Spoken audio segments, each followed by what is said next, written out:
अस्सलाम वालेकुम व्यूअर। मैं मोहम्मद अरशाद चौधरी एम न्यूज़ की तरफ से आपकी खिदमत में हाज़िर हूँ।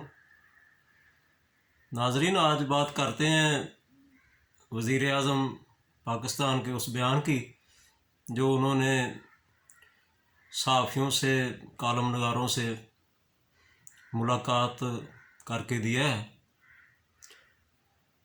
वज़ीर आज़म ने बहुत अच्छा किया है कि उन्होंने इस गलती को तस्लीम किया है कि हमें जल्दी IMF के पास जाना चाहिए था और ये गलती है कि हमने IMF के पास जाने में देर कर दी, जिसकी वजह से नुकसान हुआ। तो नाज़रीन, ये बहुत खुश आइंद है, क्योंकि अगर गलती तस्लीम की जाए तो फिर उसका अजाला भी किया जा सकता है और आइंदा गलती नहीं होती।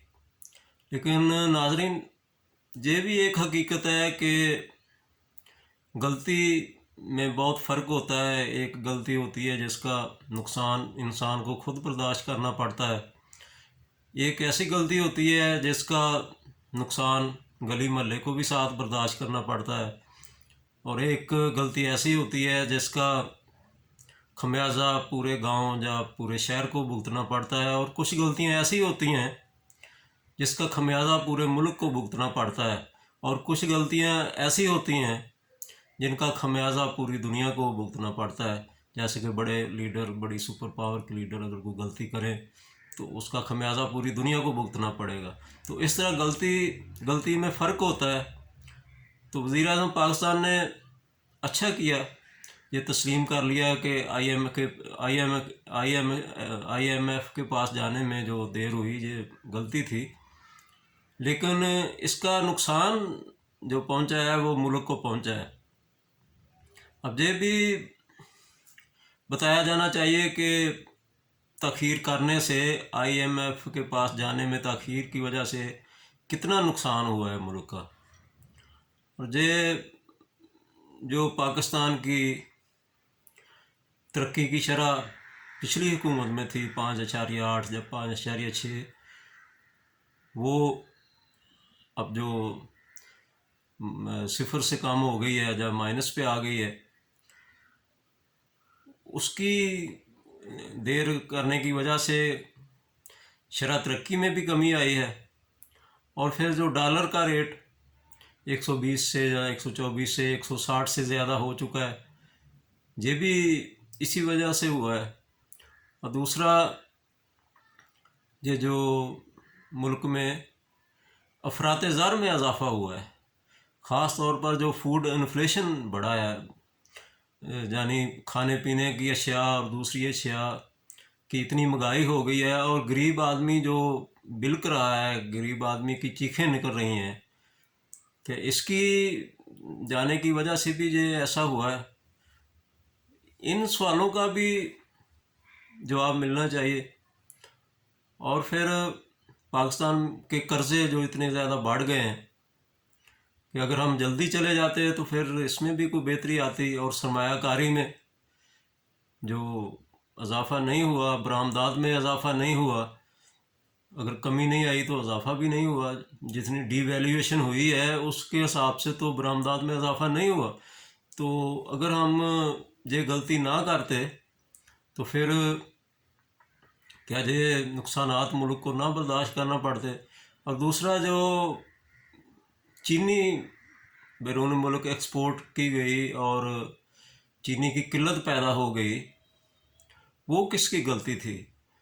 और फिर जो वज़ीर आज़म साहब कहते रहे कि मुल्क में गंदम की कमी है, इसे जल्दी दूसरे ममालिक से मंगवा लेना चाहिए, वो वक्त पे गंदम नहीं पहुंची तो उससे आटे की कीमतें इतनी बढ़ गईं। आटे का बहरान, चीनी का बहरान, तो दूसरा इस तरह के जो दूसरे तेल का बहरान, तेल की इतनी कीमत, इसकी वजह भी IMF में जाने में ताख़ीर सी, या इसकी कोई और वजह थी, इस वजह का भी अंदाज़ा लगाना चाहिए। और मुल्क को कितने अरब डॉलर का इससे नुकसान पहुंचा, इसका भी अदराक होना चाहिए और आवाम को ये बात भी बतानी चाहिए। तो नाज़रीन, वज़ीर आज़म की गलती जो है वो आम आदमी की गलती नहीं होती। वज़ीर आज़म के पास एक पूरी टीम होती है। आप देखें वज़ीर आज़म पाकिस्तान के कितने मशीर हैं, कितने ज़्यादा उनके सलाहकार हैं, कितने ज़्यादा उनको आज़ादी है, वो कितने ज़्यादा मशीर रख सकते हैं। बैरून मुल्क से भी लोग आए हुए हैं उनकी मदद करने के लिए, और इसमें अदालतों ने भी उनको खुली छूट दी है कि वो मशीर रख सकते हैं। तो उन्होंने रखे हुए हैं, इतने ज़्यादा मशीर रखे हुए हैं। ये मशीर जो हैं ये करोड़ों रुपए कौमी ख़जाने से मुराद की शक्ल में वसूल करते हैं। तो अगर इसके बावजूद भी गलती हो जाए, इतने ज़्यादा मशीरों के बावजूद, इतने ज़्यादा उनके पास सलाहकार हैं, इतनी ज़्यादा सहूलियात हैं, तो इसके बावजूद भी अगर गलत फ़ैसले हों तो फिर उसका क्या किया जा सकता है। वज़ीर आज़म ने तो आराम से कह दिया कि मैं ये गलती हुई है, तो लेकिन अब इसका जो खमियाजा भुगतना पड़ा है, आवाम को जो तकलीफ़ हुई है महंगाई की सूरत में, मुल्क की मईशत जो तबाह हुई है, तो अब इसका क्या किया जाए। तो ये वज़ीर आज़म ने जब गलती का एतराफ़ किया तो मुझे एक याद आ गया। काफ़ी अरसे की बात है कि मैं अदालतों के फ़ैसले वैसे मालूमात के लिए मुताला कर रहा था, पढ़ रहा था, तो एक चौकीदार का मैंने फ़ैसला पढ़ा। वो चौकीदार किसी दफ्तर में मुलाज़म था और उसकी कुताही की वजह से, शायद बारिश हो रही थी या किसी और वजह से, कुताही की वजह से दफ्तर में चोरी हो गई। तो उसने अदालत में केस कर दिया।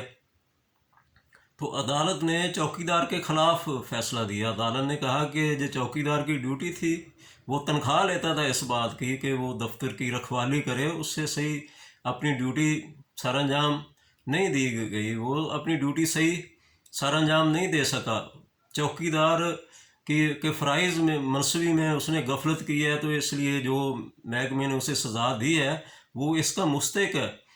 तो उसने आला अदालतों में भी अपील की, तो आला अदालतों ने भी उस चौकीदार के ख़िलाफ़ ही फ़ैसला दिया और उन्होंने कहा कि चौकीदार तनख्वाह लेता था चौकीदारी की, तो उससे गफलत हुई है, इसलिए ये जुर्म नाकाबिल माफ़ी है। तो उसकी गफलत की वजह से चूँकि हुकूमत का नुकसान हुआ है, इसलिए ये नाकाबिल माफ़ी जुर्म है और इसे इसकी सज़ा मिलनी चाहिए। और वो चौकीदार को फिर उसकी सज़ा मिली, अदालतों में उसके ख़िलाफ़ फ़ैसला हुआ। तो अब ये सवाल पैदा होता है कि जो हमारे हुक्मरान हैं, प्राइम मिनिस्टर है या दूसरे जो जितने भी हुक्मरान हैं, ये एक लिहाज से तो चौकीदार हैं।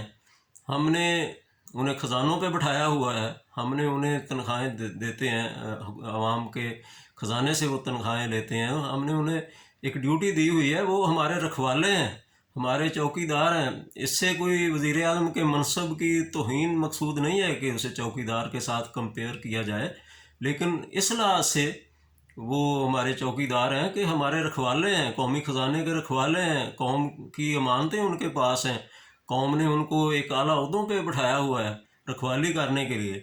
तो जब उनसे गफलत हो जाए तो फिर उसकी सज़ा क्या है।